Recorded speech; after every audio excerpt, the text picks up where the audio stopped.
কে সত্য বলছে আর কে মিথ্যা বলছে সেটা ধরার একটা সহজ উপায় আজ আমি আপনাদের সাথে শেয়ার করব। আপনি কাউকে কোনো কথা জিজ্ঞাসা করলেন বা কোনো প্রশ্ন করলেন, তখন সে উত্তর দেওয়ার সময় যদি তার চোখটা,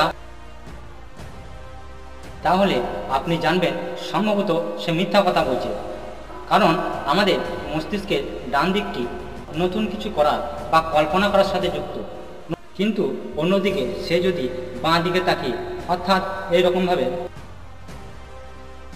তাকিয়ে উত্তর দেয়, তাহলে সে তার স্মৃতি থেকে স্মরণ করে, অর্থাৎ মনে করে উত্তর দিচ্ছে, অর্থাৎ সে সত্যি কথা বলছে।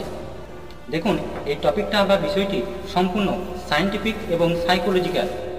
এটা যে 100%ই সঠিক হবে তা নয়, কিন্তু বেশিরভাগ ক্ষেত্রেই এবং অধিকাংশ ক্ষেত্রেই এটা সঠিক হবে এবং উপযোগী হবে। যদি এই ভিডিওটি আপনাদের ভালো লাগে থাকে তাহলে অবশ্যই লাইক করুন এবং এই চ্যানেলটিকে সাবস্ক্রাইব করুন। হরে কৃষ্ণ।